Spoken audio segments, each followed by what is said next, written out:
दोस्तों, आज की कहानी है जेठानी जी पहले पढ़ना तो सीख लीजिए। दोस्तों, कहानी शुरू करने से पहले अगर हमारे चैनल को सब्सक्राइब नहीं किया हो तो कर लीजिए ताकि आपके पास पहुंचे हर रोज नया वीडियो।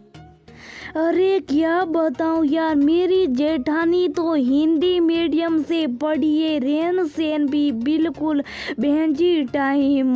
दिन भर घर के काम करके मेरे सास ससुर को मस्का लगाती रहती और वो भी उन्हीं के गुणगान करती रहती।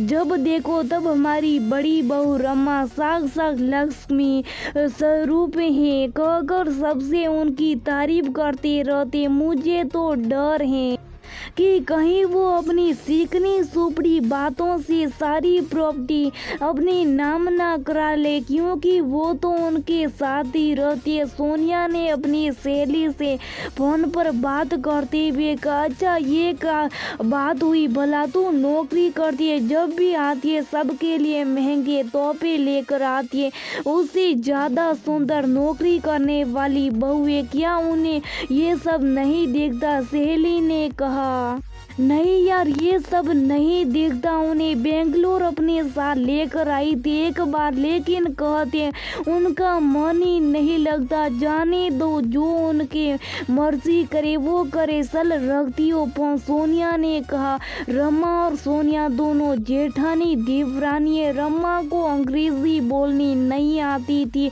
लेकिन थोड़ा बहुत समझ और पढ़ लेती थी। इधर सोनिया अंग्रेजी मीडियम से पढ़ी है, नौकरी करती थी, तो वो हर बार रमा को ये जताती थी कि अंग्रेजी में बोलना और पढ़ा होना जैसे कोई बहुत बड़ी बात है। इसलिए वो हर बार रमा का मजाक बनाती, जिसके लिए उसके पति रंजन ने भी उसको बहुत बार समझाया, लेकिन वो किसी की तो सुनने वाली कहाँ थी। सोनिया का यूं रमा को बात बात में व्यंग करना उसके सास उमा जी ससुर दीनानाथ जी को बिल्कुल नहीं पसंद था, क्योंकि रमा स्वभाव से मधुर और व्यवहारिक थी। संस्कार से आर्य की पढ़ाई पूरी करने वाली रमा को सोनिया फूटी आंखें भी पसंद नहीं करती थी।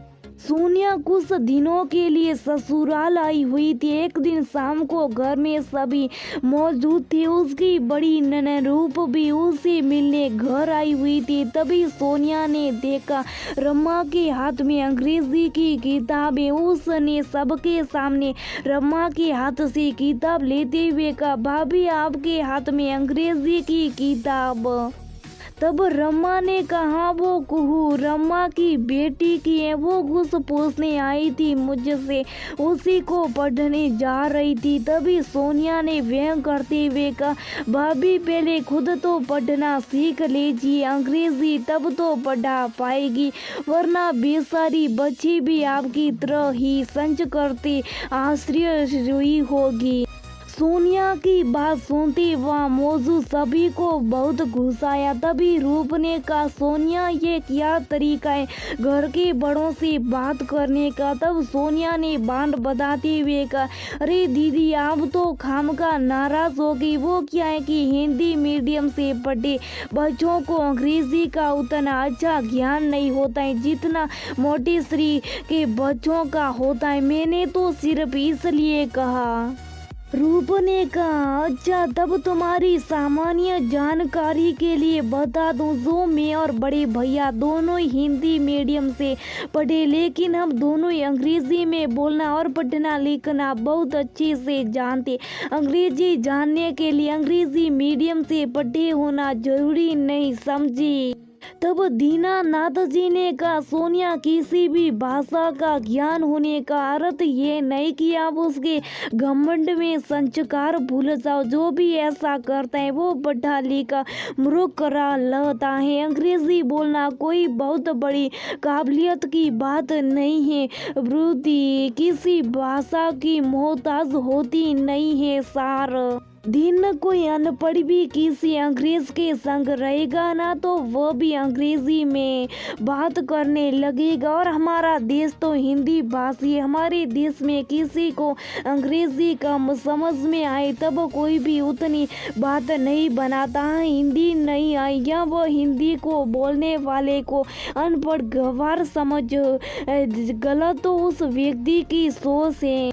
लेकिन पापा बुरा मत मानिएगा, लेकिन आज हर बड़े स्टेट का और उसी पद पर आसीन व्यक्ति अंग्रेजी बोलता है। कहना बहुत आसान है लेकिन अपनाना बहुत मुश्किल। और आप तो वैसे भी हमेशा भाभी की तरफदारी करते। कितने मन से आप दोनों को बेंगलोर लेकर गई थी अपने साथ रखने के लिए, लेकिन आप लोगों का तो वहाँ मन ही नहीं लगा। पता नहीं क्या जादू किया है भाभी ने आप लोगों पर। सोनिया ने कहा तो दीनानाथ जी और उमा जी एक दूसरे की तरफ देखने लगे। तब उमा जी ने कहा, सोनिया तुमने बहुत बोल लिया, अब तुम सच जान लो कि हम वहाँ से क्यों चले आए थे। ये बात हमने कभी किसी को भी बताने की नहीं सोची थी, लेकिन तुम हर बार इस बात का ताना देती रहती हो, तो अब ये सच तुम्हारे साथ है, सबको पता चल जाएगा। दीनानाथ जी ने आंखों के इशारे से बात ना बताने का आग्रह किया, क्योंकि रंजन को दुख न सच जानकर और दोनों पति पत्नी के बीच कोई खटास ना आ जाए। लेकिन उमा जी आज चुप नहीं रहने वाली थी। उन्होंने कहा, नहीं जी आज बोलने दीजिए ताकि ये हमेशा का ताना बंद हो। बहू तुम हमें लेकर तो जरूर गई थी, लेकिन तुमने क्या किया था, तुम दोनों बच्चों को हमसे दूर रख दी थी ताकि वो हिंदी बोलना ना सीख जाए।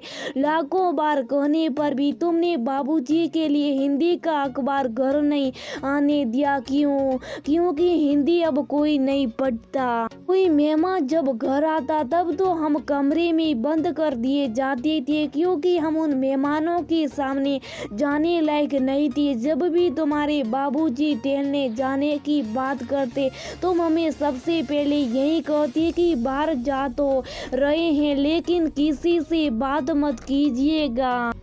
और उस दिन जब रंजन ने घर में पार्टी रखी थी तब तुमने उसे झूठ कहा कि हमारी तबीयत ठीक नहीं। और जब मैं पानी लेने बाहर निकल रही थी तब तुमने दरवाजे पर अपनी नौकरानी बिठा रखी थी कि कहीं मैं बाहर ना आ जाऊं। उस दिन तुम्हारी नौकरानी ने जब कहा, माँ जी आप क्यों मेम साहब का मूड खराब करना चाहती है, आपकी बेटा बहू ने घर से निकाल दिया था तो साहब और मेम साहब ने आपको शरण दी, आप उन्हीं की इज्जत खराब करना चाहती है। मैं तो आर से संकी तो सुनती रह गई।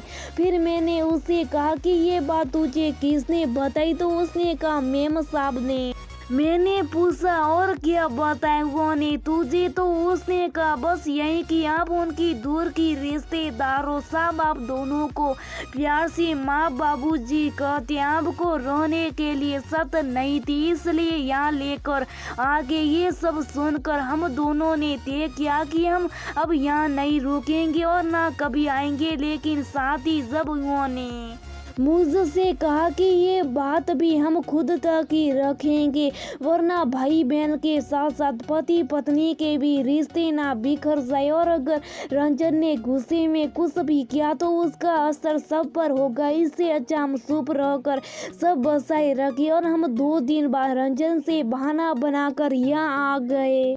लेकिन रमा ने कभी हमारे साथ ऐसा कुछ नहीं किया, इसलिए वो हमारे दिल में बसती और हम दोनों उसे कभी नहीं छोड़ सकते, ना उसका अपमान बर्दाश्त कर सकते हैं।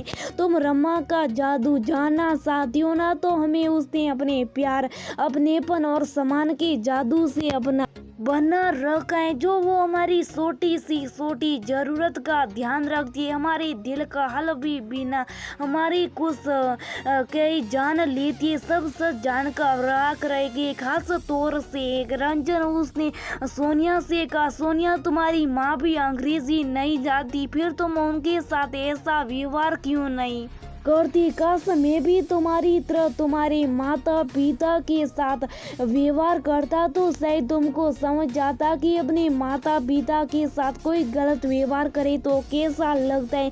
तुम्हारी इतनी हिम्मत कि तुम मेरे घर में मेरे माता पिता का अपमान करती रही। जब मैंने हिंदी अखबार बाबूजी के लिए पेपर वाले को कहा था देने के लिए तो तुमने मना क्यों किया? ओ मैं तुमसे क्यों कुछ कह रहा हूँ, मुझे तो खुद से पूछना सही है कि क्यों मैं अपने माँ बाबूजी के चेहरे की उदासी नहीं देख पाया, क्यों मैंने तुम पर विश्वास किया, क्यों क्यों कहते कहते उसने अपने दोनों हाथों को गुस्से से दीवार पर मारने लगा।